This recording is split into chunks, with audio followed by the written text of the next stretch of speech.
fact that me and you, we are still on a 25 lap. Okay. When we finish 25, either you are a champion or I'm the last. That one will deal with it at that point. Okay. Issue number I want to respond is on the issue of my submission on some of the issues in line with the technical colleges out there. It's not in bad faith. It is in good faith. And I want to repeat it. This act will bite at a certain time. And when it begins to bite, we call upon for your support. Because whether you want it or not, every law has advantages and a disadvantage. And I know it is for the good of the country that we support this council to help us streamline the TVET operations in our country. The other one is on the issue of the budget. It's true, it is true as the Ministry of Education, we continue to engage Ministry of Finance and planning on areas of our priorities. And I also want to thank you, the committee, for always remaining steadfast to support us. Once we speak as one voice, because we can't, you have been there for us, Mr. Chairman, and you continue to be there. This baby is going to reform our education sector, and we need money. So ours is entirely to work with you. It is also true that the Minister, of course, has directed that all underfunded priorities be compiled, and we are dealing with it, and we'll also be able to again have a discussion with the Minister of Finance in line with our top priorities, which are underfunded. And you have seen from the TVET Council the areas. Last but not least, I don't want the media to pick this up, that in the budget of TVET Council, there are a lot of areas for luxuries. Please, I am here ready to share with you our budget, if need be, so that it should not be an headline. Because I know from here it is an headline. And that really kills off the entire strategic importance of this TVET Council. I thank you so much. So, Honourable Minister, before you conclude, TVET Council, when you look at page 9 of your document, that's why you say undertaking a TVET diagnostic study to inform government decision making. 25-26 was 200 million. Proposed budget is 0. Funding gap negative 200 million. Negative and negative, you get a positive. Can you make that clarification? Because there is a funding gap there of 200 million, but here you are saying negative 200, then negative 75. So maybe I need some clarification. Can I call the Executive Director, please? Thank you so much. Let me just speak about the interpretation of the document. The assumption on column 1, where figures are. Column 1 is the amount that was available in the year 2000, or was deemed available in the year 2025, 26. Yes. And the assumption was that that money would continue to be there. So we are starting from that figure. So that money is there? I can't guarantee, because like my Honourable Minister has indicated, it's now about the Ministry of Finance. But most importantly, that's why we are here. So that was to indicate that the assumption is that this one will be available. But let me say this. Out of the 12, the total of that column is 12.36. Out of the 12.3, only 2.36 was normally appropriated. Just a moment, which page? When you look at that, the end of that. Me, I was on page 9. Page 11. No, I want page 9. Okay, you're on page 9? Yes. What I'm indicating, Honourable Minister, page 11, is that that column, the first column with figures, is for money that was appropriated. Out of the total is on page 11. Out of that total of 12.35, only 2.3 was appropriated originally. The additional 10 came as a supplementary. The council has so far received the 2.3, and the 10 is not yet. But the assumption was that the entire 12 would be the starting point. I have no quarrel with that one, and that one I'd already left it long ago. Okay. So why now the negative? Yes, on page 9. On page 9. Now, the negative on page 9 is to indicate that the 200 had no funding. Yes. The required in the new year is now 200 in the coming year, which is 26-27, is 200. Now, the last column was indicating the difference between the needed and the assumed to be available. So it was indicating that the entire 200 is a gap. Okay. Do you have the economist with you? Chairman, maybe is there a technical... Let me ask the accountant, yes, or the economist for that matter. A gap is a gap. No. Mr. Chairman, come. Just hold. Let him do. I'm just trying to support. No, just a moment.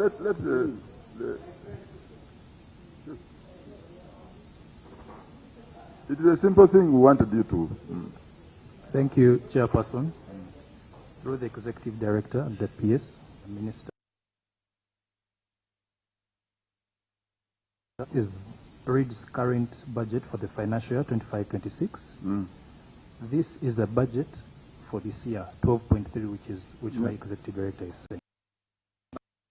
These have been catered for in the funds we anticipate to receive this financial year. And that is why you see the 200 and the 75. The next row, proposed budget, which is the 44, is where we also indicate activities for the next financial year. So you are saying that, just a moment, you are saying that financial year 26-27 you have not proposed. Yes. Is that right? We shall not need this financial year. So the funding gap is the difference between the proposed budget and the current budget. That is why when you see a negative, ideally it should have been a 0, because if there's no gap, there's no gap here. So my executive director just... Okay, that small error there, because negative. Let's go on. Mr. Chairman, we need to be helped. I know my neighbor is saying, but we are dealing with the committee work. The other neighbor. In terms of planning,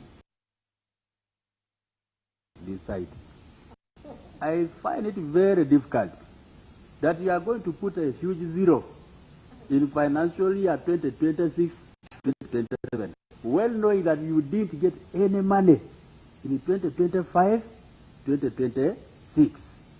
What are you going to do in the event that no money comes out in the next financial year? Yeah, I mean in this year, by 30th of June, there is no transfer. What will you do? Number 2, Mr. Chairman, we talked about the need for the auditor's report. It is the auditor's report which should be able to tell us how much of the money in 2025-2026 has actually been utilized, how it has been used, whether it has come or not. And it is the one which will sanitize this plan and budget. Otherwise, without that, then we shall be in a quagmire. We will be starting from a left foot instead of the right foot. Okay. So now, Minister, let's move to something else. TVET. Sure. From the, but you know, the strategic seating has now confused me. You have to look me there. Yes. Okay. Thank you, Mr. Chairman. Mr. Chairman, I want to join my colleagues and also congratulate the new council and wish them the best. Mr. Chairman, in the minister's statement on page 3, minister's statement on page 3,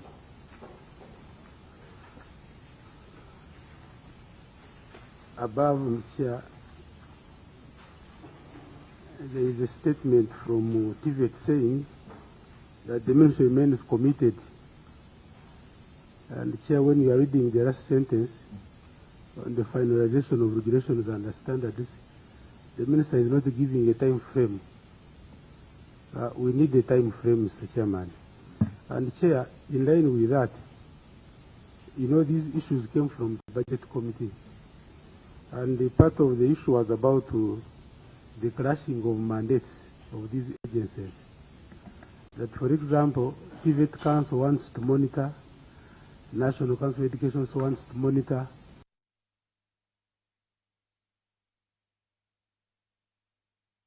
Some in the mandates are part of the issue. So we need a clarity on the mandate of the TVET Council and the National Council of Education, more especially on the monitoring. Also on other areas where the two acts are clashing. So the area you resolve the clashes or conflicts in the act, I think the better. We may massage a bit here, but when it comes to the Budget Committee and on the floor of Parliament, it may come and it may become another issue. So I wish you could give us a time frame and clarity on those sections that clash. Then number two, Mr. Chairman, the TVET Council, part of your mandate, section 95(1), is the development of the curriculum. When you look at the current curriculum by NCDC, you may not distinguish between a diploma program and a certificate program in some subjects. And I have copies here I will share with you. When you look at bookkeeping and financial accounting, the topics are the same.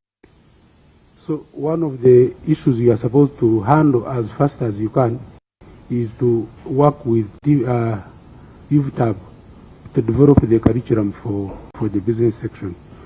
Then the rest one, as a baby, we want to help you to develop. AP4 requires number one, a strategic plan, which you said you have. Number two, a service delivery standards. I have a copy here for Parliament. You can borrow and you see. Then number three, you should have a client charter. These three documents are basically meant for internal and external stakeholders engagement. So I wish you could think about that. Chair, as the Honorable Manuel said, this committee is your committee. This is the only committee that can support you. We have fought for you with the Minister of Finance about the operations and about your money, and we shall keep on fighting for you because you are our committee and we are the one who is supposed to do that. I want to thank you, Mr. Chairman. Okay, thank you. I think Linda.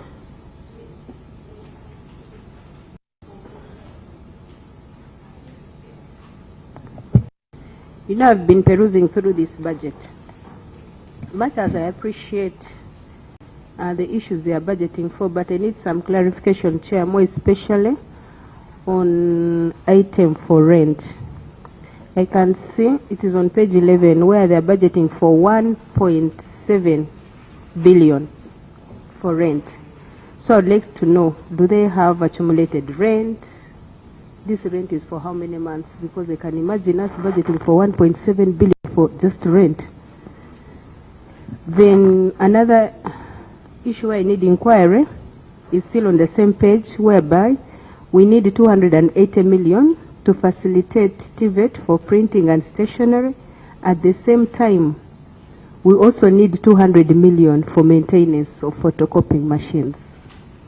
What kind of photocopying machines do we really need to have that we have to pay 200 million to maintain them? At the same time, we are also spending 280 million for photocopying and printing. Is that worth? So they are going to comment. So you need a clarification on those. The 1.7, is it for 1 month? That's what she wants to know. Is it for financial year? Just Honorable Galiwango. Yeah, thank you, Chair, for this opportunity. Thank you, Honorable Minister and colleagues, for the compliments. I give glory to God. Honorable Chair, when I look at page 11, just what Honorable Linda has mentioned about rent, I just want to find out from the council members whether you have a plan to have your own. The representatives of the secretariat. Secretariat. Whether there is any plan, because the rent monies are too high. Do you have any plan to have your own building, such that because you've come to stay, you are not going to be temporal, that will have your own building, and we put off maybe so that this money is, instead of going to rent, we build our own structure. I want to thank you. So Edie, briefly just respond to that, and we move to another sector. Is that? Yes, before I invite the PS and then to attend to other questions by the ED. On the question of regulations, I'm going to ask the commissioner in charge of policy and research to answer it. And then the other questions, the PS and the ED will be able to answer if I sum up on this specific issue. The question of also mandate, I'll ask still the commissioner of policy and research to answer it, whether there are overlapping mandates. So, PS through you, maybe you could begin by asking the commissioner to say a word on the regulations. Time. Thank you very much, Chair, and thank you, Honorable Minister. Mentioned regulations are by the Minister of Education and Sports, and therefore our commissioner, who is a technical person that guides our policies and is going to give the guidance. Thank you very much, PS and Honorable Minister, Honorable Chair. We are working on the regulations. Only that there are many, looking at the Act, literally most sections of regulations, but we are fast tracking them. I don't know by when, but we will be with these regulations sooner than later. On the issue of the overlapping mandates, we have the opinion of the Attorney General dated December 19th, 2025. And if you allow, we can share this opinion, but for now I can give the conclusion. The Attorney General says, in conclusion, I wish to advise as follows. The enactment of the TVET Act 2025, specifically Section 118 of the Act, is deliberate and lawful legislative choice by Parliament to establish a specialized regulatory regime for TVET and to redefine the boundary with academic higher education. B, there is no legal overlap in mandates between the National Council for Higher Education and the TVET Council. Any perceived overlaps arise from institutions offering mixed programs from the two acts, that is the CAP 262 and the TVET Act 2025, through Section 30, subsection 5 and 6, and through Section 118 of the Act. Provided that the university that offers mixed programs need to comply with the TVET Act only to the extent of the offering of the TVET program. And finally, government approach under the TVET Act 2025 is consistent with international best practice as seen in Kenya, South Africa, Ghana, Ethiopia, Rwanda, Botswana in Africa, Germany, Switzerland, UK, Finland, and Austria in Europe, and Singapore, Malaysia, South Korea, and China in Asia, among others. The TVET Act furthers government intention to build two strong complementary subsectors. So this opinion we are happy to share, so that the idea it's just a simple thing. Yes. Honorable Minister and PS, tomorrow come here with the Attorney General, and the National Council for Education is appearing tomorrow, such that we clarify on that. Very simple thing. Chair, I promise to share that opinion of the Attorney General with you, Mr. Chairman, so that it's a record, and members, so that it's a record of. And we also need the guidance that when he's here with you tomorrow, and National Council is here, it will be a very beautiful interaction. Mr. Chairman, I'm not aware of the program of tomorrow. I am only aware of the program of today. That's why I had directed that all the agencies come with me today. So the one of tomorrow, I am sorry, Mr. Chairman, that I'm not aware. Let me put it on record. You are not aware, but the committee is aware. Let me read this is an old one. You see, we had done it inside all at a go. So National Council for Higher Education requested the appearing tomorrow. So since it is they're part of you, we want to get that information. The NCD. So as they come, please help us escort them. Mr. Chairman, as a minister responsible for the sector, it's first of all uncalled for them to begin coming to you when I am the one who is meant to lead them here. No, Minister, it is us who called them. It is not we called. Mr. Chairman, I beg for your protection, sir. Who is not protecting you? I'm protecting you, Honorable Minister. What we said, the reason why we called, I think I said it in my opening remarks.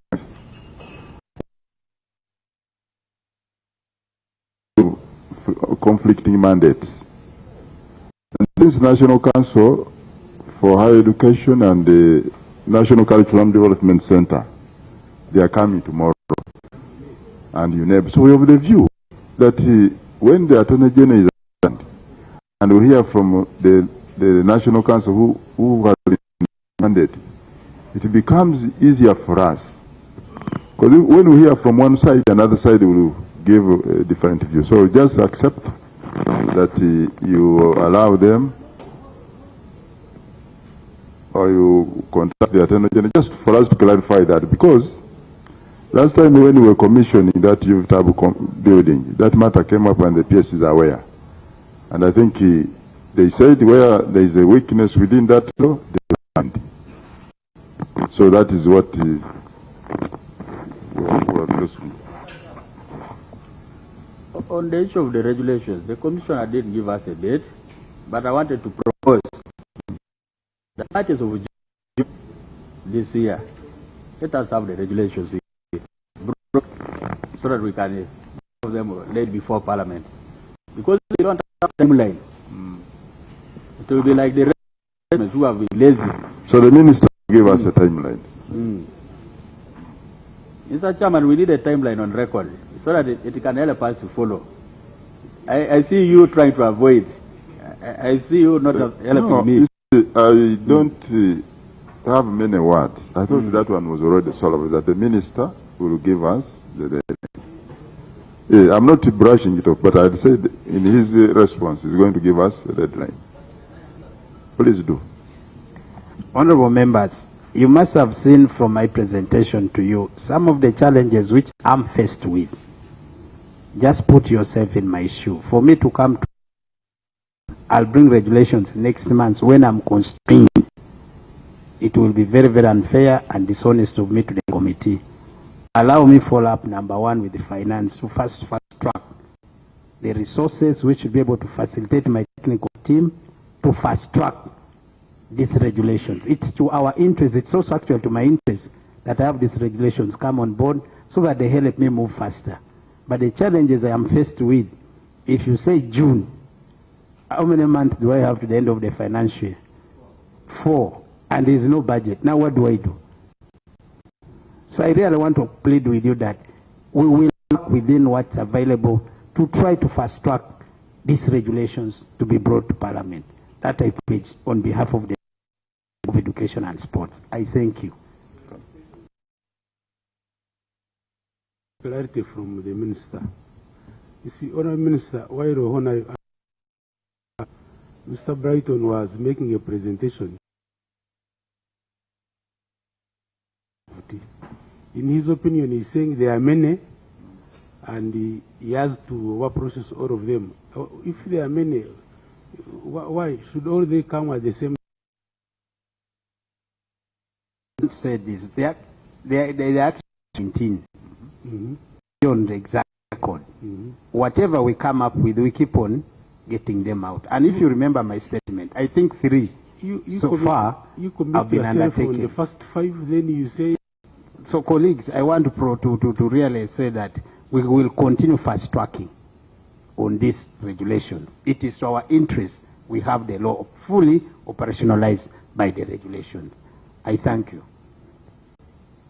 So now, TVET, is there anything that we require from you? Anything you have not answered? Because yes, there were some questions which were raised regarding the 1.7 billion, yes, the 280, and the 200. At least I took note of those, and I expected the CEO and the photocopying and so on. So I expected the CEO to answer that. Chair, before yes. Chair, before the CEO answers, there was some discussion on the current and then available and not available. I thought I would say one statement to help clarify. As we are all aware, the law commenced in March 2025, and this was in the year 24-25. So it had nothing much had been budgeted for it in that year.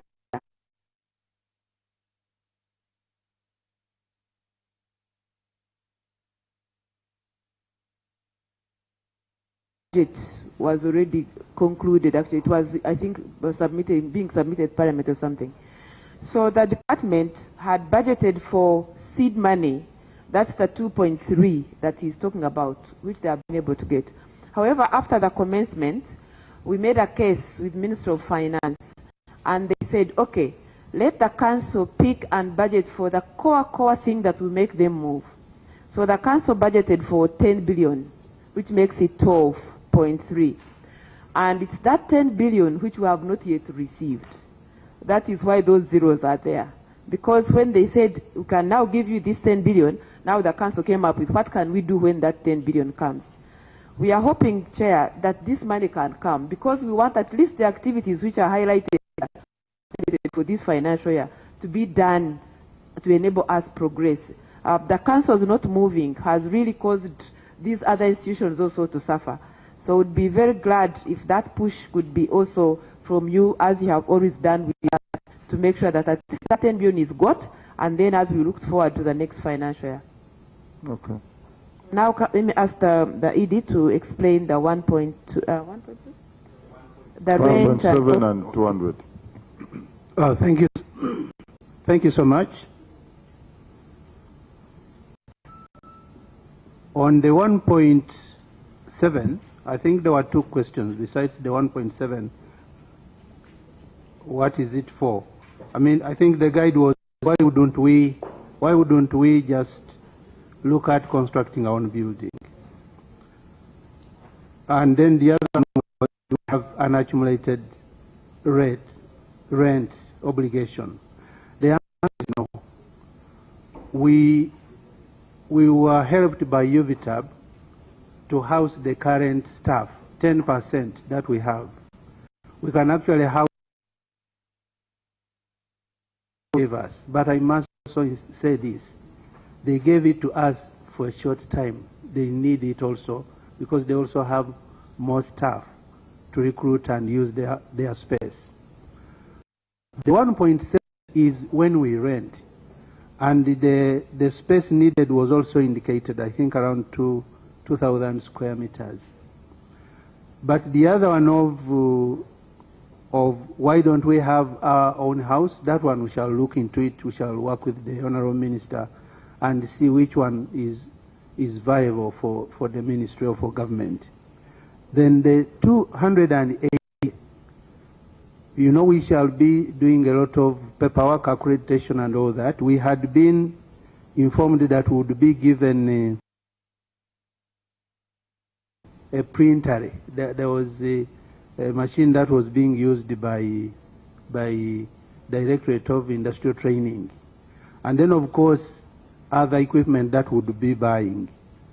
And then we had also anticipated to have, the plan is to have regional offices as well, which would also be housed with equipment. Is intended to take care of those equipments for maintenance. And then, of course, you have to buy paper. But even before we get that, we have to incur the cost of printing. The good news, though, is one of the development partners has supported this light printing services by donating in kind to printers, and that was Enabel. Having stated that, there could be some areas that can become light, like for printing, but if we are to operate at full capacity with five regional offices and have that powerful equipment, we would then actually need this money, because these are digital equipment you cannot without maintaining them. I hope that is it. That's all. Sorry? That is okay. Yeah. But there was one who was saying, do you have cars? Do you have? We have, for now, we have nothing. We are using personal resources. Okay. I must also say, on some of the activities, we worked with the people whenever the vehicles at the headquarters are free, we can utilize them for some services. But that's not sustainable. So if they are not free, if they are not free, we sit. So, Honorable Madam PS, you get us the vehicles. No, Chairman. Mr. Chairman, the transfer of the cars is something which is a must. The entity which has been closed has an obligation to transfer these assets. So the question is, where did those vehicles go? Which one now? Which entity? The institutions, like you say, the MTAC, about what are no longer functioning. They are supposed to give these things. No, but there, when you bring in TVET Council, there you are mixing up. No, because they are closing. That is the same line. Yeah, that is now. Let's leave that one for the other committee, the PAC. Huh? Let's look at our policies. But now, for this TVET Council, the Honorable Minister and me, even in your budgeting, you must include mobility. The vehicles must be budgeted for. Depending on the will of the PS, whether she's busy, she lends you a pickup or what. I think there things may not work out. You have personal resources. You'd be using your personal resources. I can't. So now, TVET, I think that one brings us to the end. Unity.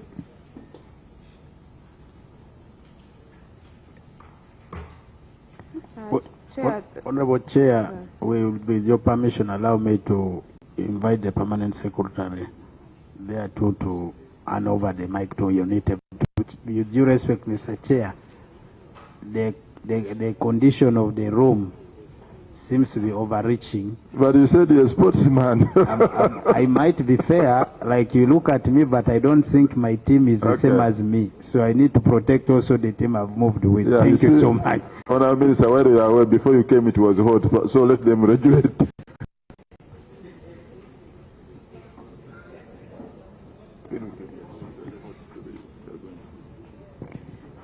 Thank you, Chair, through my Minister, for the opportunity to have Unity just give us a highlight. The Minister has already mentioned a number of things on Unity, and Chair, Unity is part and parcel of the implementation of our policy of 2019. So what we are going to do now, TVET should go where Unity is seated. We need them nearer here, such that you can consult.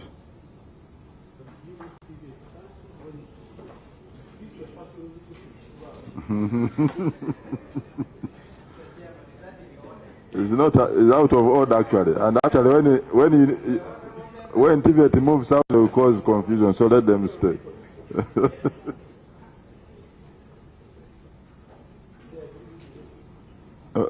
Because when they begin moving again, they are going to. So let them stay.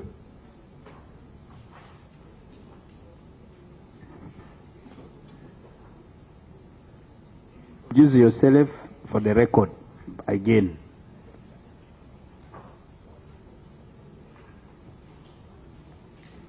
Chair, may I request the whole team from Unity to stand and introduce themselves again, because most of the honorable members had not come when you introduced yourself.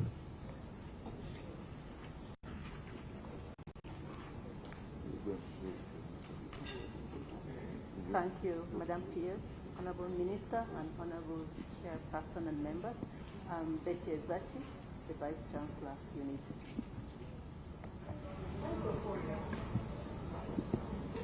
She's Betty Zati, Vice Chancellor of UNITE. I think that is all. You can sit, Madam Betty.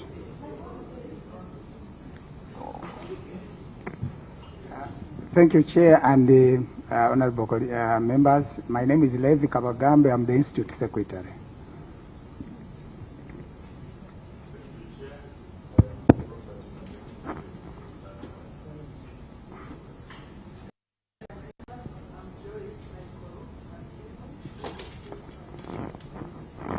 I go.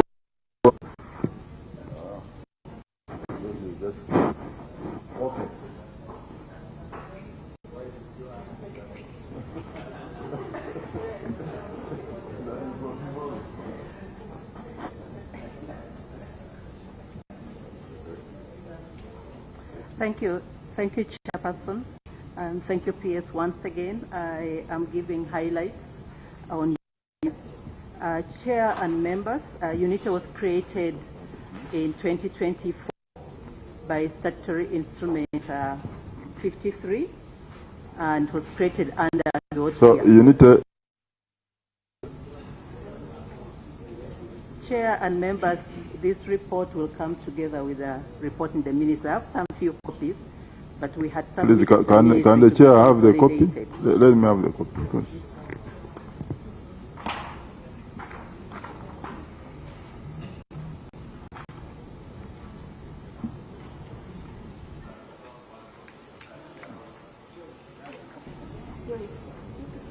What we do?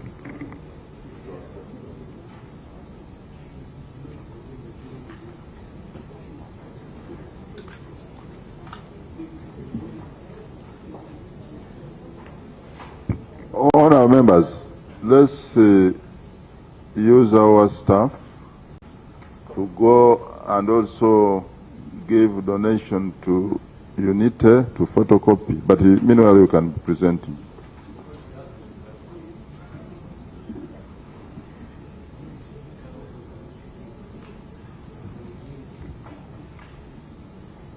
Chair and members, I would like to highlight about 4 areas.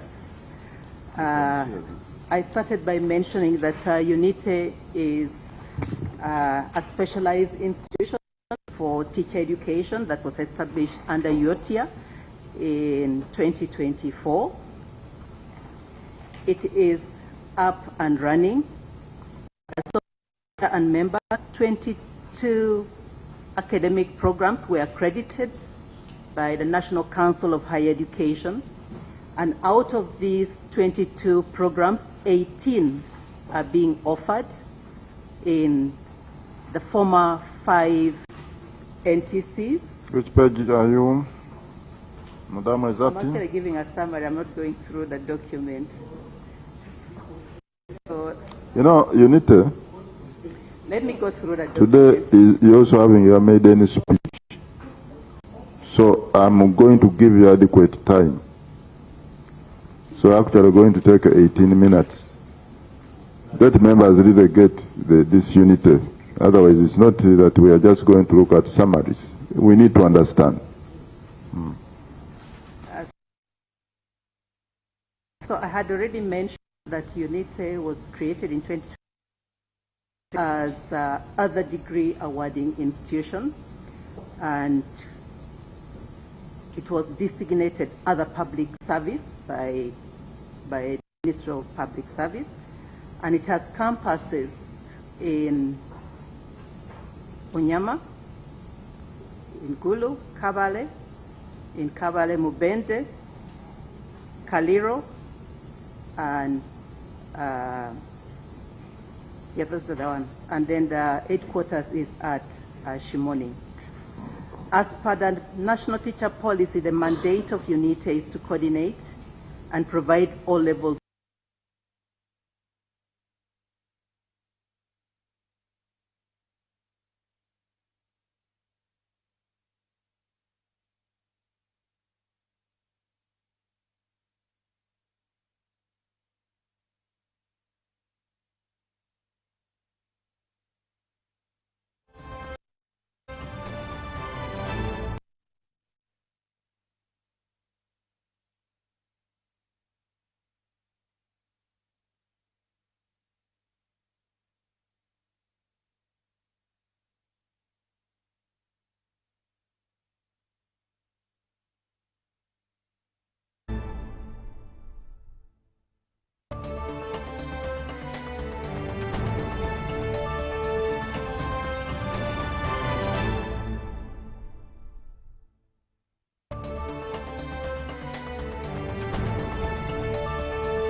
Global Center of Excellence in Innovative Teacher Education for Social Transformation. The objectives are 4, and that includes provide relevant quality and niche-based education programs for pre-service and in-service teacher education, for pre-primary, primary, and post-primary. Enhance professional growth through structured continuous professional development and career development pathways. Strengthen research, innovation, and community engagement in advanced evidence-based teacher education, and strengthen institutional capacity, leadership, and management to ensure effective governance, resource mobilization, and sustainable institutional development. And the motto is Be the Teacher. In terms of operationalization, Chair and members, teacher education was being done formally in 3 types of institutions, that is primary teachers colleges, national teachers colleges, and universities. The statutory instruments that establish UNITE dissolve the national teachers colleges into UNITE campuses. So currently they are campuses of UNITE. The national teachers colleges were 5 in numbers, and these have been transitioned into UNITE campuses to offer diploma, undergraduate programs, and continuous professional development. Shimoni, which is in Kira, is now the headquarters of UNITE, and that is where the top management sits. To effectively ensure that take over the NTCs, the following have been done.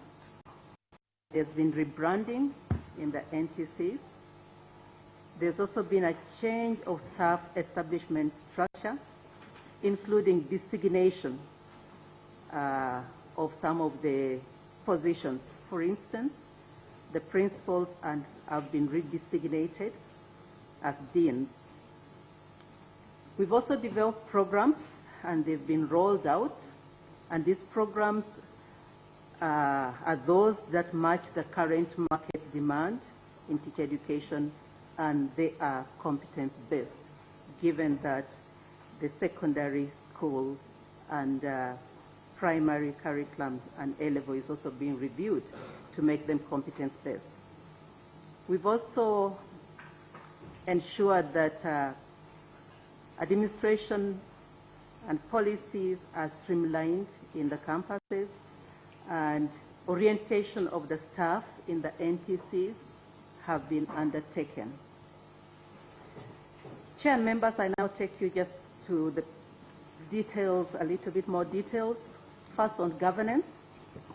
Chair and members, governance and management structure are now fully operational. There is an institute council and its committee, which is functional. There is a senate, which is the academic body. It's also functional. And the top management are also in place.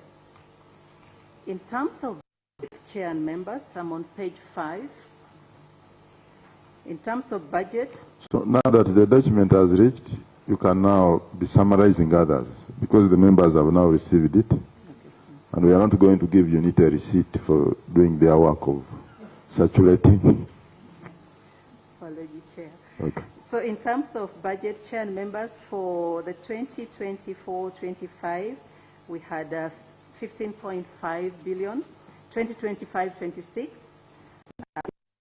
8.9, and that is what UNITE is expecting in 26-27. And with the resources that was availed to UNITE, it has so far recruited 92 staff members. This is across the board, administrative, academic, and support staff. It represents 8.3.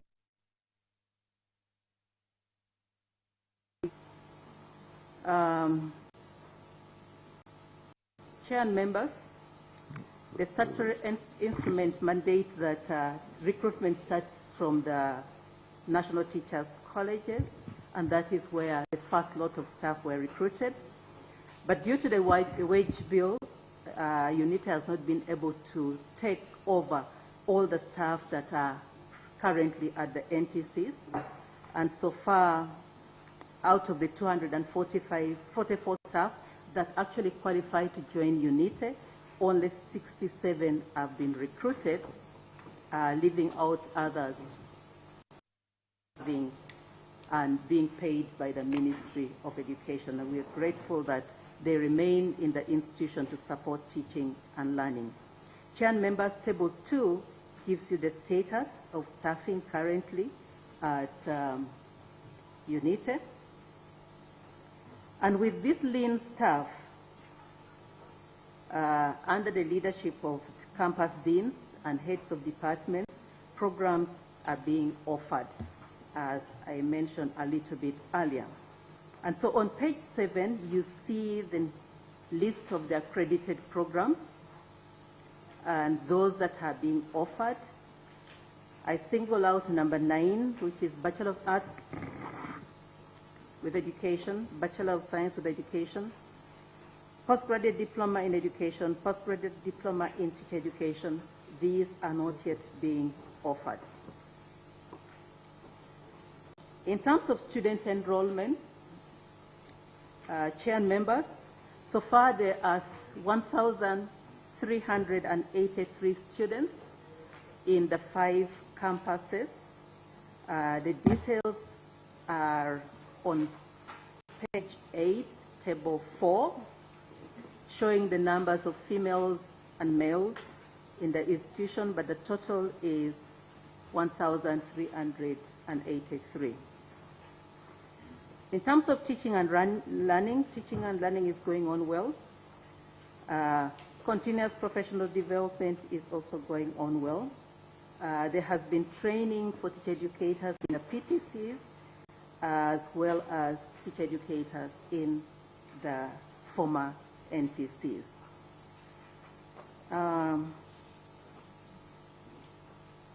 In terms of community outreach, Chair and members, UNITA has adopted the practice of using the nearby schools to enable students practice teaching as teaching is going on within the training institution. So that is going on in the nearby institutions. Administration and support services. Chair and members, I want to report that since its establishment, UNITA has been able to pay the salaries as well as other allowances. NSSF and other deductions have been made. It has held governance meeting. It has drafted the charter for council. The human resource manual has been developed and has been approved by council. The deans have been oriented. Academic registrars also oriented. And the strategic plan has been developed and has already been, is awaiting to be approved by council and submitted to National Planning Authority. And then the budget framework paper was also developed. In terms of capital development, UNITA has been able to procure some desktops, printers, projectors, and the list is on. In the approved plan of 25-26,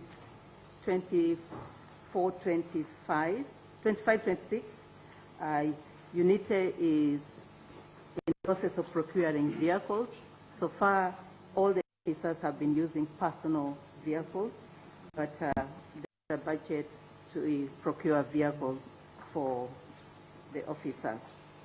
In terms of taking over of the core PTCs, Chair and members, I'd like to inform this House that takeover has not taken root as would have envisaged it to happen, and this is because of the policy framework.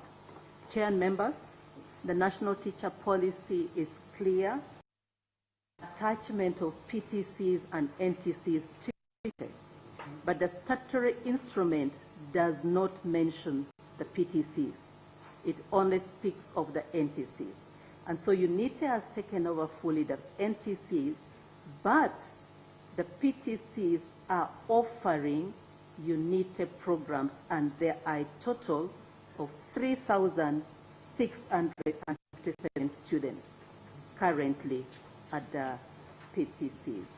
But the takeover has not been done as the one of the national teachers' colleges. In terms of challenges, change is inadequate funding. UNITE is a subvention, and like I mentioned, we expect to get 3.9 billion, and this 23.9 billion we have used and still using 9.2 as wage.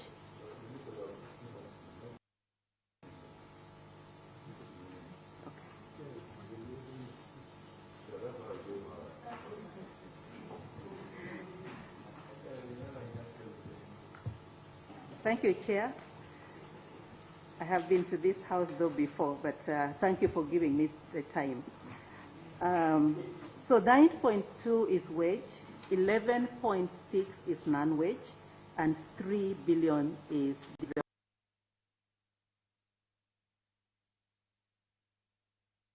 $79.8 billion. And Chair and members, if UNITE gets that resources, it will be able to use 35 billion for wage, 18 billion for non-wage, and 26 billion for development. Chair and members, Table 5 highlights the funding gap. Number one is recruiting additional 410 staff so that we can have a staffing ratio of 50%, is where we will then require 35 billion. Living out allowance for government-sponsored students. Chair and members, UNITE has been allocated slots for government students, which will be in the next admission cycle. We will require 140 million. And then operational costs, 7 billion. Facilitation of continuous professional development, 6 billion. Research and community outreach, 2 billion. Administrative and support services, 0.8. Construction of new administration block, including improving the gate and the parking lot, will require additional 5.7. Renovation of existing infrastructure. Chair and members, some of the campuses are still roofed with asbestos, and the intention is to have them removed in a phased manner. So we require 6 billion. Procurement of furniture, 2. Procurement of ICT equipment, 6 billion. Transport equipment, 3.7. Minor renovations, including partitioning, will require 2 billion, and that is what takes us to a total of 79.8 billion. Chair and members, on the last page, which is page 13, I just want to reiterate that due to some of the challenges, especially the funding gap, as well as ambiguity in the law, makes it difficult for the PTCs to be taken totally by UNITE. And Chair members, we've also encountered a delay in obtaining a vote status. So I appeal that we will get support around this area. And as I conclude, despite all these challenges, UNITE is running, and I'm glad that the students are in both PTCs. and the NTCs. And if these challenges can be addressed, we promise that we will be able to have full operationalization in 26-27. Chair and members, we are requesting for support to get the 79.8 billion. I submit. Thank you. Thank you, Unity. Can we have reactions from the members? Yes. Yeah, my quick reaction is on the table, the budget. You read out figures for 2024, 25, 2025, 26. I think that was on page 5. For the purpose of clarity, maybe it would be good for us to know in this package, for instance, when you talk about development, in 25, 26, you have 3. 26, 27, 3. What are you intending to do? Because when you talk of development, it's covered in a blanket. So this committee will not be able to tell exactly what you intend to do with that money. So it will be good for us maybe to find out. Then the other issue, you had a budget of 23.92 for 2025, 2026. It will be good for this committee to know how much so far maybe you received. Is there a promise that they release the balance so that we know where you have reached? Because we've got to plan with you together. Thank you. Thank you.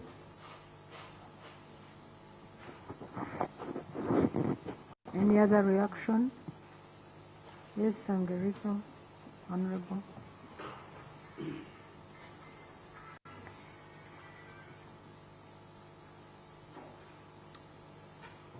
Thank you, Chair.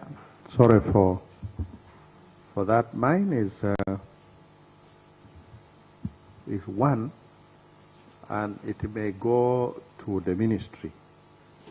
Because what has come out clearly is that they have managed to take over the NTCs, but not the PTCs because of the regulations. Because in the regulations, it's like something on the PTCs is missed. But good enough, she states that actually the PTCs are offering the UNITE courses. I think that is the bit which for me is still okay. Now, starting with UNITE, are you still the one supervising them so that they are able to offer those courses that you offer? Meanwhile, to the ministry, what happened really? If we had agreed right from the beginning that both the PTCs and NTCs are supposed to be taken over by UNITE, how were they missed, particularly for the PTCs? Then, also related, Chair, if I'm not mistaken, I keep hearing some universities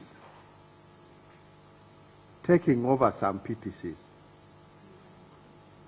if I'm not mistaken. And one of them that I can refer to is Gulu University with Cotido PTC. I think last year, I remember last year or the other year, we even visited. And Gulu University was in the process of taking over Cotido PTC. Members, if I'm mistaken, you will. So, and good enough, there is somebody coming close from Cotido who is confirming. So now, Is it like some going to certain universities and some PTCs are supposed to come under UNITE? Maybe that needs to be clarified for us. Thank you, Chair. Thank you so much. Itongo.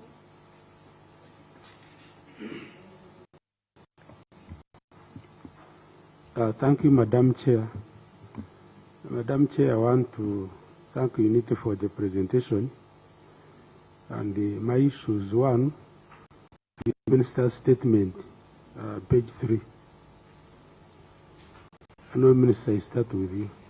You are my friend. Minister's statement? Or yes, the Minister, I know Minister's statement on page 3. And I know, Minister, I want to start with the last paragraph. Colleagues, I hope you are aware on page 3, the last paragraph says, policy standards and guidelines were developed to support operationalization. And you go down and say that I wish you could know at which phase is UNITE now. But in line with this, I now go to colleagues, I now go to UNITE's document on page 10. So that I can. Now on page 10, at 3.0, takeover. Now,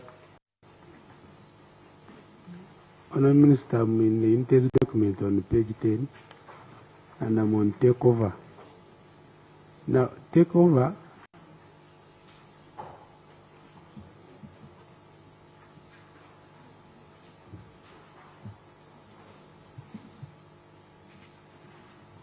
Now, Honourable Minister, in your document, you are saying policy standards and guidelines were developed in your statement. But in the document of UNITE, under takeover, there is a sentence on that first paragraph that this is partly due to some gaps in existing policy frameworks. Yes, page 10 of UNITE's document, above there on takeover 3.0. I can read, Honorable Chairman, I wish to inform you that the takeover of PTCs has not been taken, has not taken root as envisaged. Then I'm interested in that last sentence, that this is partly due to some gaps. Here you are saying that policy standards and guidelines were developed. Here the document is saying that there are some gaps. That is number one. Number two, this issue has been here on the issue of statutory instrument. And when you look at this, that paragraph, the is coming up. What's the issue of the statutory instrument being silent on this? Where is the problem? Because this instrument, this is where the problem is. You are all hiding under the instrument, say the instrument is silent, the instrument is this. This is your instrument.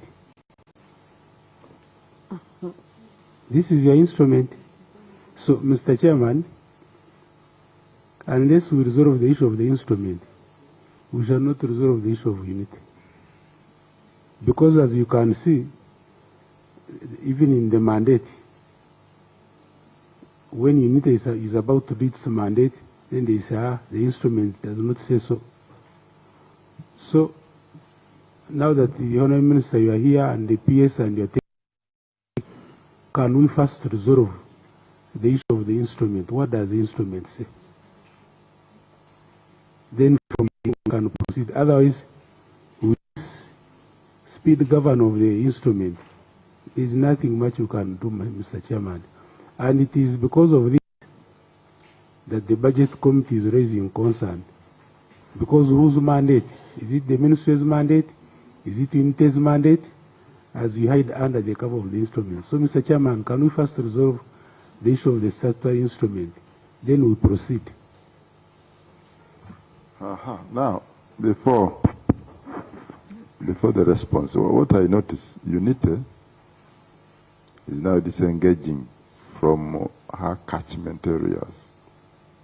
And these are the PTCs. She's saying that for them, the private NTCs, the primary teachers' colleges, they are not part. So, according to me, that is the catchment area. Those are the real students that you get to the university or the undergraduate. So, Honorable Minister, actually, you are just lucky that Honorable Machu is not here. He has always talked about Busiho, PTC. Then there's another Busiho, not Busiho, but there's another PTC. So very, towards, I don't know whether Rashamai or where, a very good one, but those structures are like, so what is the roadmap for them? Because UNITA has clearly said they are only concerned with the former NTCs. And for us, we were excited. We thought those were now the catchment of fishing areas for UNITA. So we will need that clarification. When I will call back again. I was told we started from there, and then yes, they are going to respond. They have touched on the critical area of policy. Because like I've not given you the microphone. I was giving you. You raised my appetite when you looked at it. First start with the Honorable Kariwango, and then you will do it last. Yeah, thank you, Chair. Chair, I want to thank the Professor for the presentation. However, I just want to be clarified on page 11 on leaving out allowance, where you are going to have one. This money is for government-sponsored students. I don't know how the selection will be, because we have those in service. I don't know whether they're also taken care of, because these are most of the teachers who are paid very low salaries, and yet they also need to upgrade. And if they are not also catered for, I just want to be informed and see how will they get out of where they are to the next level. And then secondly, I am puzzled. I don't know, maybe I could be thinking otherwise. The tutors and some of the other, some who have been, let me say others are already working out of the very many. What is the fate of these others who are now going to be rendered jobless, or maybe could already be jobless? This is a country which put in resources to educate them, and now they've phased out these institutions. What is the fate? I just want to be educated on this. I thank you. Sure. Then, Honorable, was the Honorable Nyakato putting up her hand? Yes. Thank you, Chair.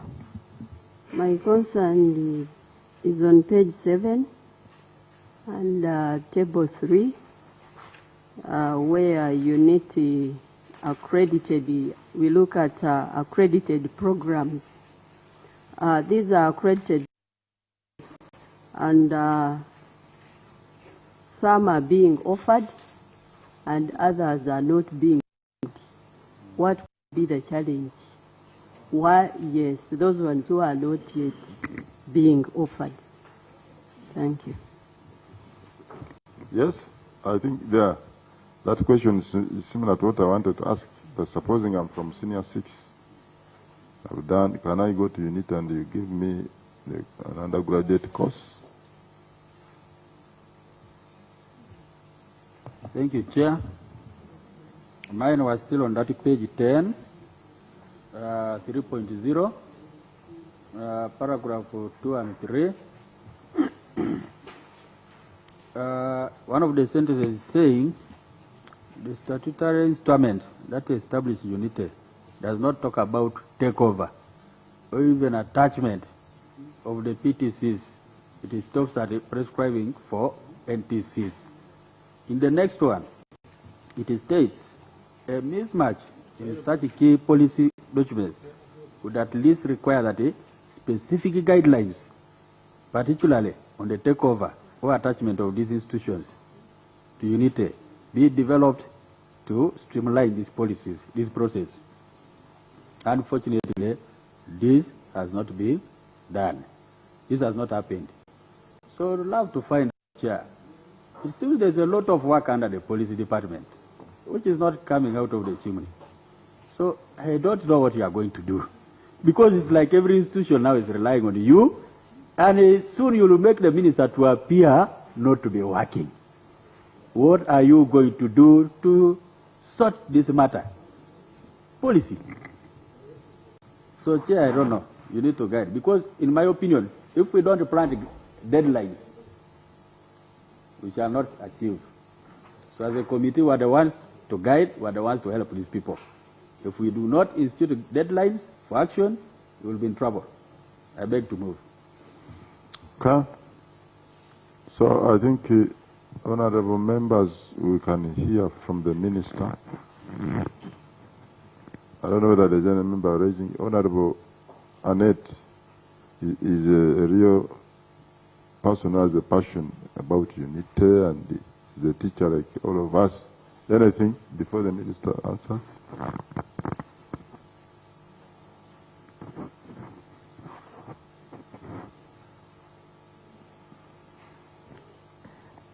Thank you so much, Honorable Chair, for the opportunity.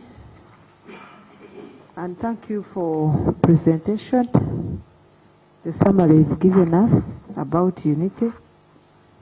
However, I'm not convinced. I would like to know now the difference between those TTC that have been there before and the unity you've created so far.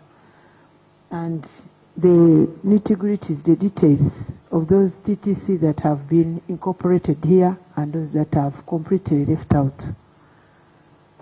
And as members of this committee, my colleague here talked about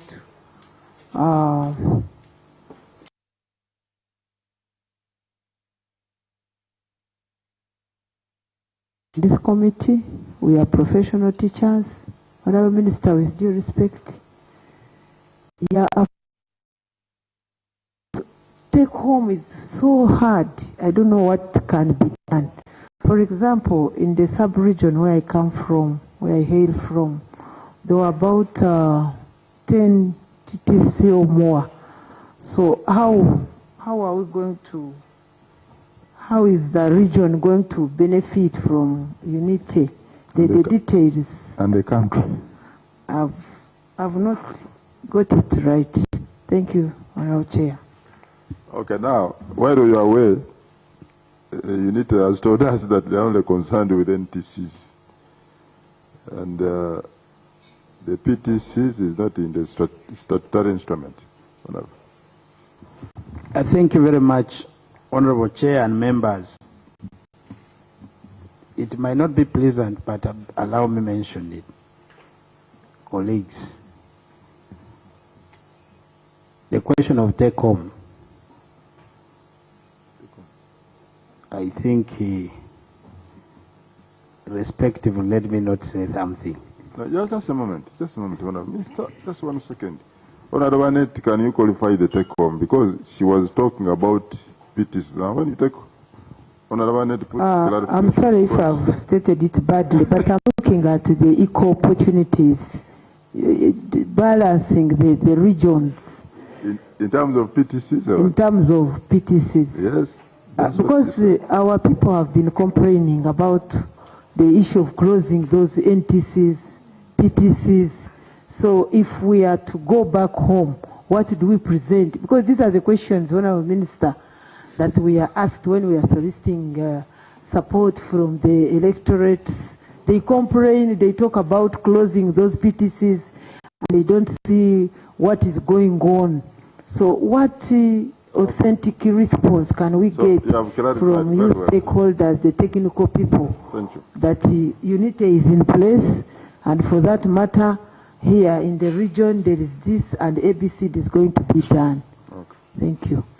Honorable colleague, we will work with you to come up with the specific answers to answer to our people across the country. The reason why I'm saying this, the same questions you're asking, I also faced them when we repurposed most of these core PTCs. Even up to now, they still come, but we continue to tell our people why we took that decision. And it is for the good of the teachers, and I'm happy with the issue of unity. So on a holistic answer, I will to provide a technical answer which we will all use to answer to our constituents. Issue number 2 is in line with the PTCs. Good universities are taking over PTCs. This should be taken note by UNITE, and Madam PS, I will ask that this be answered. Issue is on both, according to my statement, there are areas which I had mentioned. I also want to ask, both PTCs and NTCs are supposed to be taken over by UNITE according to us. I want to get a precise answer on that also. Now I come to number 10, as per what Honorable Honorable Itungo asked me on takeover of PTC still and primaries, and specifically he quoted what was here, that this is partly due to some gaps in the existing policy framework. I'm happy Brighton is here. Brighton should be able to answer. The others, the team of my technical team have been taking note of it. So, Madam PS, can I invite you to invite these technical people from UNITE to answer some of the questions before I sum up? Thank you. Thank you, Chair. Through my Minister, honorable members, I'm going to request 3 people to respond. The first person would be the Commissioner, Teacher Education and Development, Dr. Annette. Tell us about the non-core PTCs. Why are some taken over by universities and some are getting dilapidated and the community is crying? And then also, I think Brighton will help you in responding to the instrument versus the core PTCs. And then the rest UNITE can respond.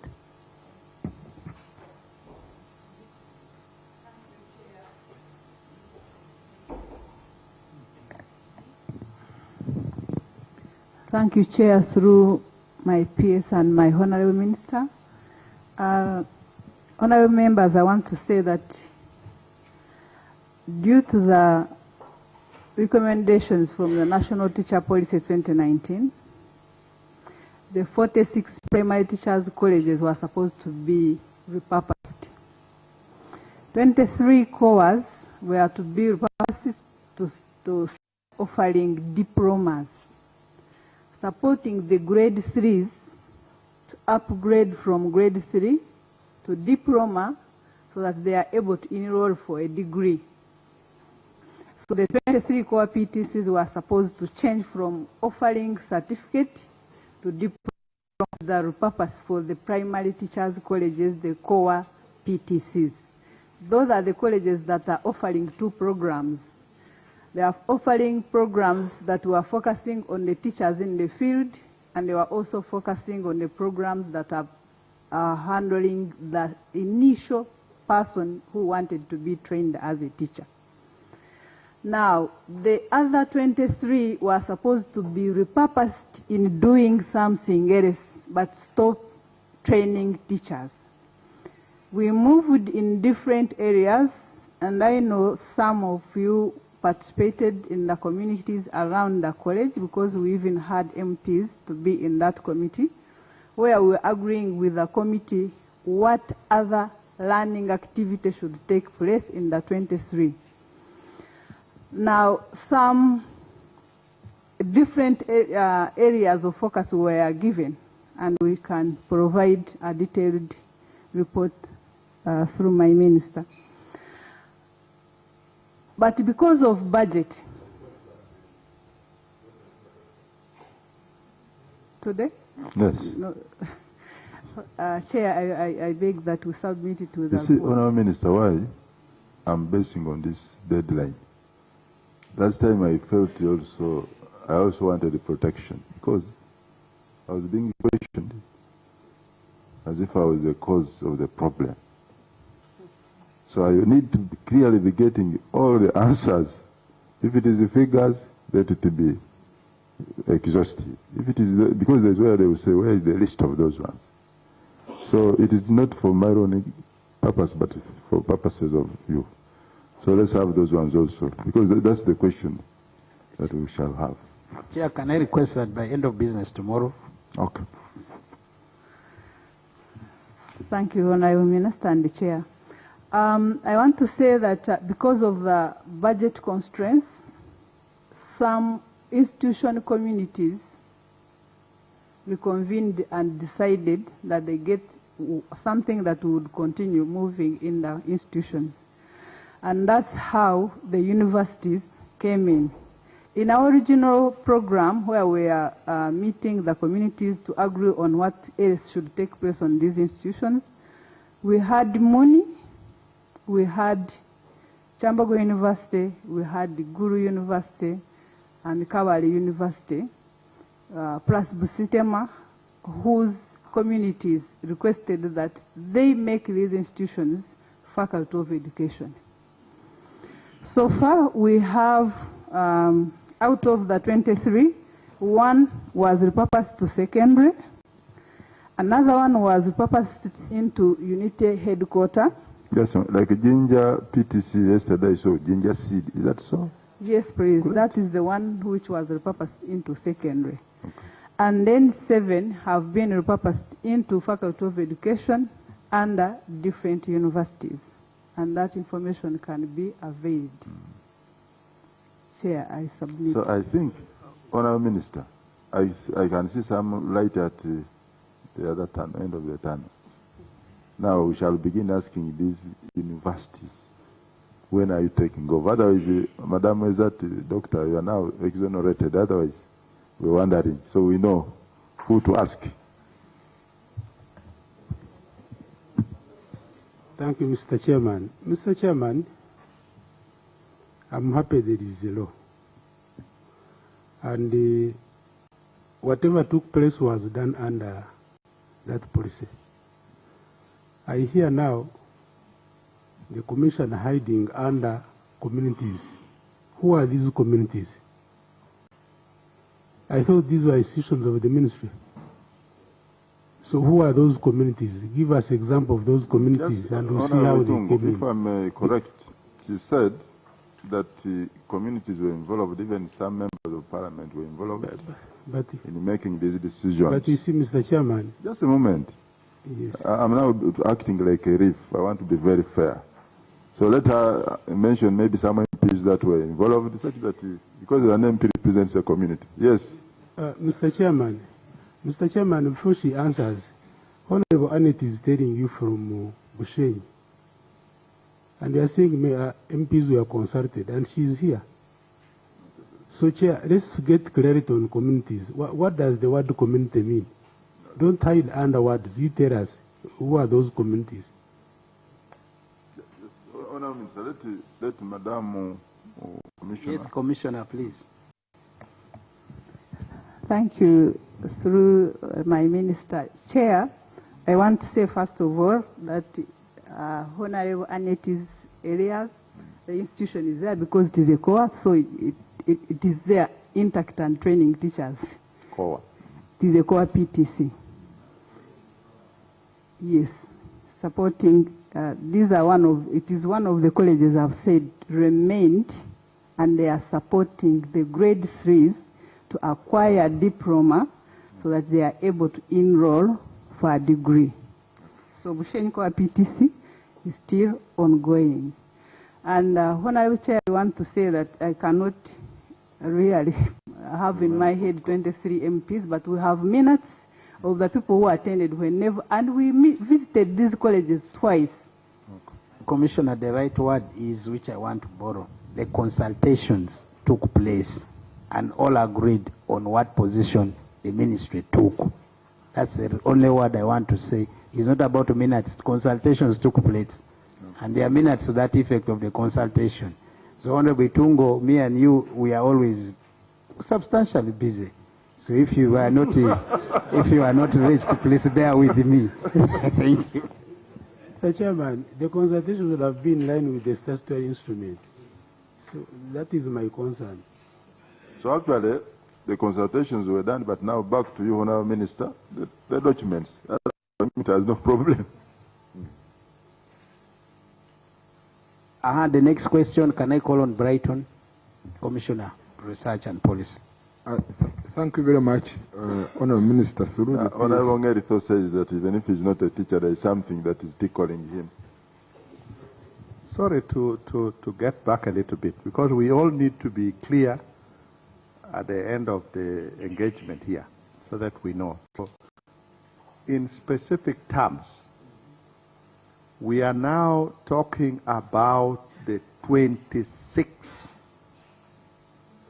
because the way it has come out here, the ones that UNITE was supposed to take over are 26.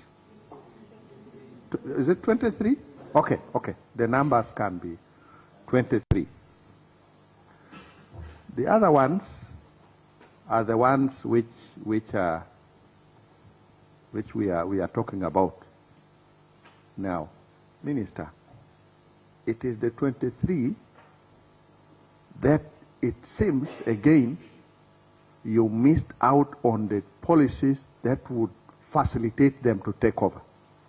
Is that what we are talking about? So now what was the problem? Because Kumbe, the work was not now too much. You are talking about less PTCs than the original 40-something. So how did we miss them in the policies that would have helped them to take over completely? Can I ask Brighton to answer that question? Thank you very much, Honourable Minister and the Chair and Honourable Members. Through my PS, I want to explain some background to clarify that issue. When the policy was approved, we wrote to the National Council for Higher Education. The spirit then was, is grade 3 equal to A level for purposes of continuing to degree programs? National Council declared saying grade 3 was not equal to A level. That was the first challenge. So that means grade 3s couldn't now enroll for degree programs. Sure. And that is... Can you repeat that again? Grade 3 is not what? Grade 3 is not equal to A level for purposes of academic progression. And that is the reason. For purposes of political progression? Now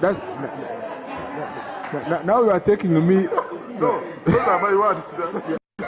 I don't want to comment on that one, but what we have a letter from National Council saying grade 3 is not equal to A level for purposes of academic They will tell us tomorrow, because...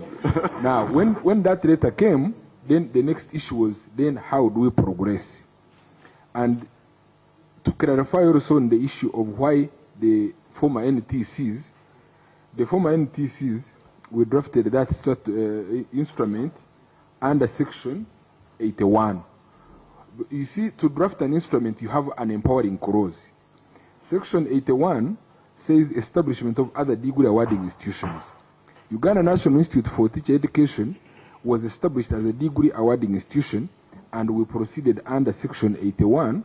Therefore, NTCs were campuses of UNITE to provide to offer degree.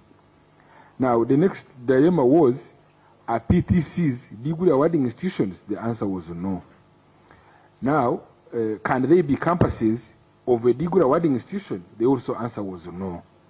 So that is why the instrument could now not say the 23 PTCs are affiliated to UNITE, because this is a degree awarding institution established under the law, And these institutions were certificate institutions, they are not diploma institutions. So now therefore there was a legal limitation. It is not that we did not want to draft, because for you to draft an instrument, there must be an empowering clause from which you are able to draft the instrument. Is there a solution? The answer is yes. But this solution requires the 23 PTCs applying for classification under the Universities and Other Tertiary Institutions Act section 129, because the law says if you are not a degree awarding institution, you can only be accredited after being classified.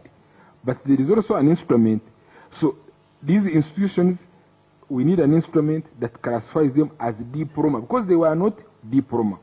But that is supposed to be, a classification is supposed to be by National Council of Higher Education. And that is where we are. The other issue is for the other 23 which were purposed, they did not belong to government. That's another clarification we have to make. These were private institutions, but government aided. So when we said now the 46 PTCs, we are going to scale down and keep 23, now the owners who are the foundation bodies now took a key decision with the consultation with the ministry. We say, okay, we don't want to say these institutions are not important, but how do you want this to be? So the decision largely were involving the foundation bodies who are the owners of these institutions, but working with Commissioner Annette, as they have said, and those are the decisions. Some said they wanted it to be secondary schools, some wanted it to be TVET institutions, some wanted it to be affiliated, to be given to universities, and that was that whole process, how it happened. What I think we can pick from this, the instrument that is needed is the instrument, because under section 129, it talks about 129, it talks about classification of tertiary institutions. And it says the National Council shall adopt a system of classification. And that's the National Council, not the ministry. Now, the National Council should have advised that they are going to adopt this, and work with them to produce an instrument, which then we could draft under section 134, which says the National Council may, with the approval of the minister, make regulations generally, because now this is not, there is no specific provision on classification. But the National Council has to initiate, because the law has empowered them, then we come up with the regulations for classification, where all these 20 will be classified and then be accredited as diploma institutions. Then they would now have a relationship with UNITE, because they are providing diploma. So, Honourable Minister, now that one brings us to our proposal that tomorrow, as the National Council for Higher Education comes, we need UNITE one person or two, okay, for us to have that interaction. Because I can now see a ping pong. You have not classified, you are doing this and the other. That's what I would think could help. I'm sorry to come in again here, because the processes he has explained, for me, now leaves those PTCs that are continuing with the courses that he says are courses for UNITE. It leaves them in a situation where I question the legality of those trainings. Unless she can, the Vice Chancellor can agree that some of the processes the Commissioner has explained, they have already gone far, or maybe they have clarified. But if those processes are not done, I think those PTCs are doing the trainings in vain. Okay, Honorable Alanyo. Honorable Alanyo had put up her hand, and then. Thank you, Honorable Chair. Honorable Chair, we moved the committee in many parts of this country. Yes. We saw one of the core PTC, I think, from Cotido, given to Gulu University, and they repurposed it, and also UNITE is coming into talking about the same. Some clarification has to come in. Number two, I would love to understand. I saw many titles here on page 5. Page 5 of Professor Betty Izati's document. That is UNITE. There are titles of Vice Chancellor. There is Deputy Vice Chancellor, those things. Is UNITE University? I want to understand. I want to know. Is UNITE University? Okay. And the last one, I would request Honorable Minister to answer me on this. Honorable Minister, why don't we go for policy standards and guidelines development so that we can, all these are published and gazetted to avoid this ping pong here and there, to make Ugandans know and understand what is happening with UNITE and all this repurposing of institutions of National Teachers College and then those core PTC. Thank you, Honorable Chair. Okay. Just a moment. My biggest worry is... just a moment. Yes, please. So that one means that let UNITE tell us whether hands should be on Cotido, which was given to Guru University. We need that clarification. Now, Madam Commissioner for Training, Primary, that other lady near Dr. Zati, as you did the consultation, can also give us the status of Busiko, because that noise has been here. Busiko, the one in Busia. Was it private or was it among the corps? Chair, the word repurposing of recent is commonly used by the Ministry of Finance when they are attempting or even changing the course of the budget. I don't know what relationship that the UNITE is developing between them and Ministry of Finance. I am worried. If we talk of repurposing, is it a lawful activity? Because under which law? If, for instance, anybody can decide whether Cotido can fall under Guru University, I don't know whether there is an act of parliament to that effect. There is an instrument. There is some kind of, I don't know, law to govern that. So my worry, the Commissioner for Policy is talking of institutions applying for classification. And that shows us that, Chair, there is a big gap in terms of legislation. And like the colleague here put it, why don't you guide the ministry that we bring something national so that if you need Parliament to help, we'll also be there. The minister is around, he's not very busy, he can attend to the matter. When are you going to do it? There seems to be a problem. Thank you. Is that okay? Yes, Honorable Itongo. Thank you, Mr. Chairman. Chair, as I had stated, unless we resolve this, then the issue of UNITE will be what was in one of the World Cups, octopus, which the minister knows. There's something called an octopus that would predict which team should win, which team should lose. What is that biological name that some of us... It's an octopus by sportsmen. Now, colleagues, when you read the minister's statement,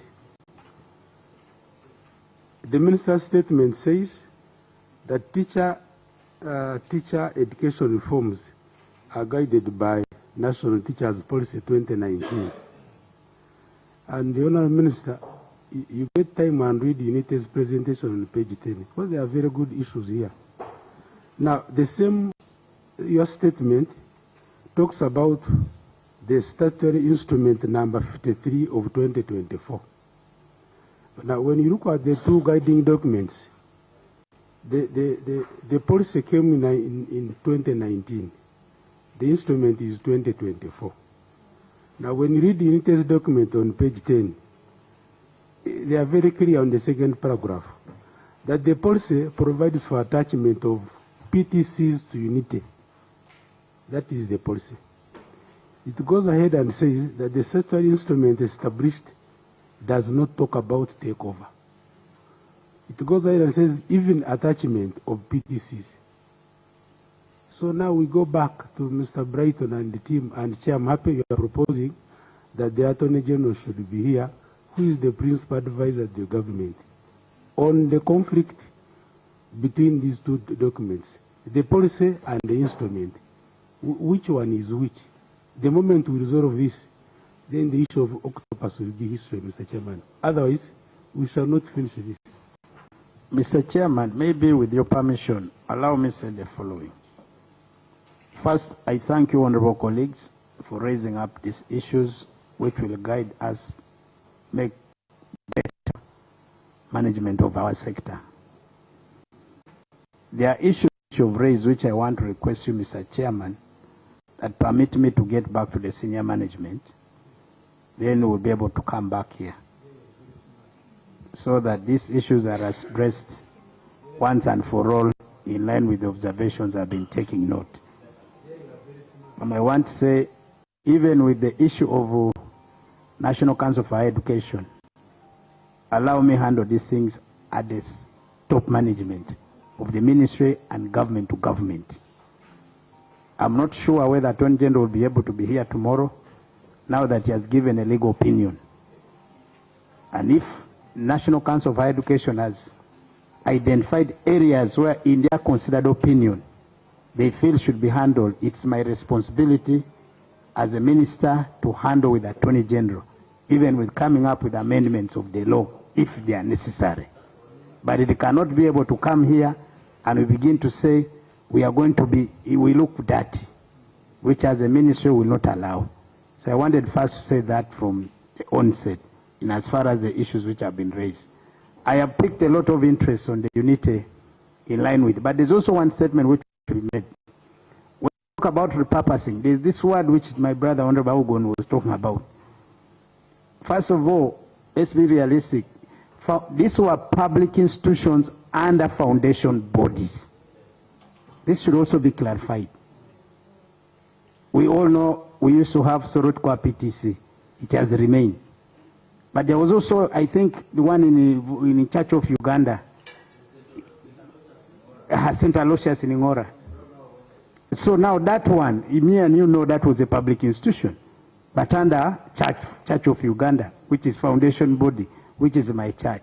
Now, if consultations have taken place, some of them were not in agreement of what decisions were taken. They still came back to us. That's why we are saying we will work with them. Let's make it clear that for purposes of betterment of the education, if now, like it is clear from Unity, you had a certificate holder, a diploma holder, now a degree. If they have come out clearly that the need for certificate holders was becoming the number of those we trained were more than the demand of the market, why shouldn't we put a full stop? Which we all accepted. Am I correct there? Was it bad? It was good. Secondly, if now we are clearly the law is coming out according to Unity, if the law says that they must take over all these others, allow me go back and handle this, then come back to you. But all we call for is support in terms of financing demands, because in all this we need resources. I thank you. Is there any other issue from my technical team? Yes, Brighton. Thank you very much, Honourable Minister. There was an issue which says, is Unity a university? And that is the question I want to attempt to answer using the law. Section 81 says the Minister may establish by statutory instrument on the recommendation of the Council 81(1) of the Universities and Other Tertiary Institutions Act, and by resolution of Parliament establish a degree awarding institution as a public tertiary institution. Now, in order to understand that, Section 83 says, in establishing that institution, the provision of this Act specified in Schedule 2 to the Act shall apply to any other degree awarding institution established under this Act subject to such modifications, and those modifications would what give the special status. But also, we can go to Section 2, which interprets what other degree awarding institution means. Other degree awarding institution means any public or private institution or center of higher education other than a university, one of the objects of which is the provision of post-secondary education offering courses of study leading to the award of certificates, diplomas, and degrees, and conducting research and publishing the results of the research. And the university means any institution, school, institute, or center of higher education other than the tertiary institution, one of the objects of which is the provision of post-secondary education, offering courses of study leading to the award of certificates, diploma, and degrees, and conducting research and publishing. So, looking at these provisions, not having the word university in the name of the unity doesn't make it less. It is a degree awarding institution, but specialized in teacher education. So it occupies the status of a university if you want to compare. So the verdict is that unity is a university. Is that right? The only problem is I am reading the only problem is my commissioner has put a lot of English and the laws there. Like instead of him going direct, me I want to reach Kampala via Bombo, I must drive direct to Kampala. He would have answered in affirmative. It is.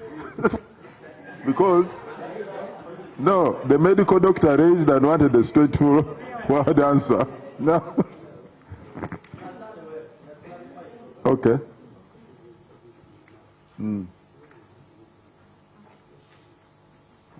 They have not heard.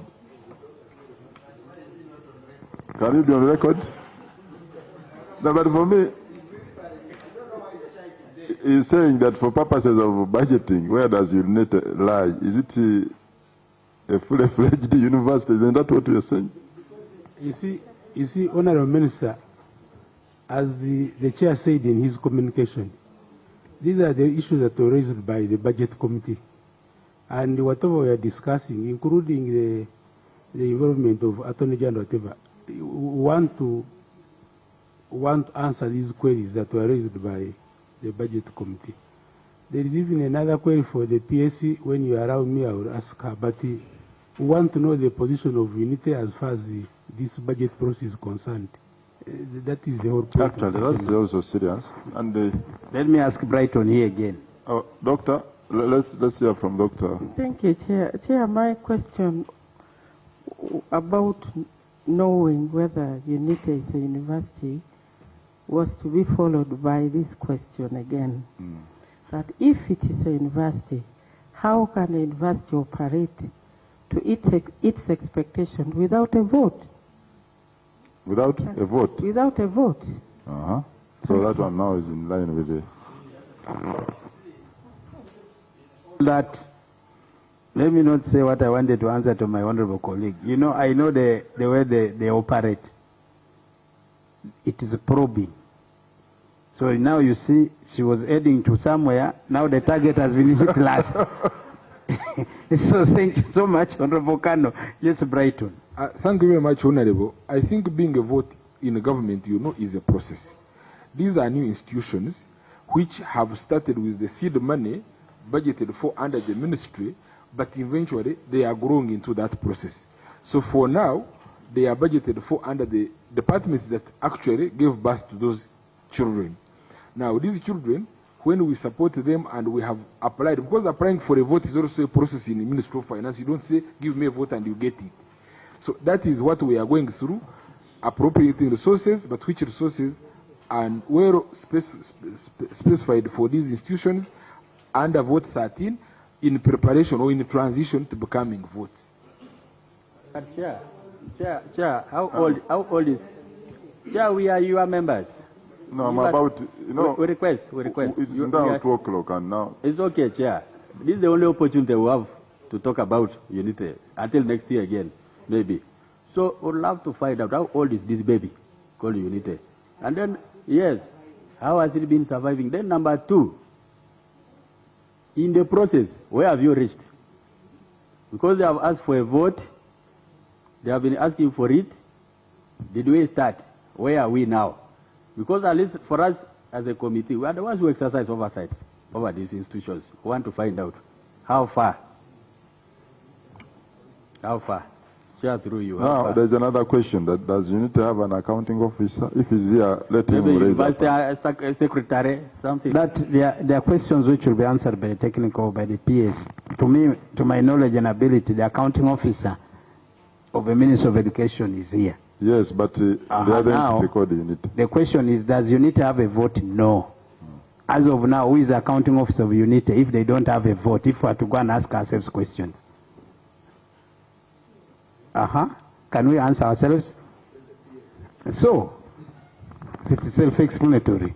Now, they are still under vote 103, to be specific. That's Ministry of Education and Sports. Do they need a vote? Yes. I have also picked it up. And this I plan to discuss it with the senior minister for purpose of us going forward. And I think, Mr. Chairman, with honorable colleagues, I want to thank you for giving us this time. Unless Madam Pierce has a word. From our side here, do you have a word, Madam Pierce? Now, I'd been told, because Mr. Chairman had written a letter to you, which letter I'd promised to come with all my entities under the Ministry of Education and Sports. I have seen your correspondence. No wonder I had this NCDC here, and I also wanted to have UNEB here. I again want to reiterate, Mr. Chairman, to you that these entities should come here with me. The reasons are clear. Whether they are votes, whether they are not votes, we must. Number two also goes to these entities. All those submissions should first go through the permanent secretary before we come here. Because when we sit here, there are also a lot of things we pick. Now, Honorable Minister. That is true, the Chairman. That's now mine to the court. You are whipping your house. I'm whipping my house here in public so that they know. Yes, the reason why I'm saying this, we know what we have been going through. And specifically, when it is here. Communications go direct to these entities. They don't even copy us. And this is entirely not professional of how we should work. The entities also come here without even informing us. So that's why, while I whip you in public, now tomorrow I have to cancel what we are having to come here with you. So I thank you, Mr. Chairman. Thank you very much, Honorable Minister. Meeting adjourned tomorrow.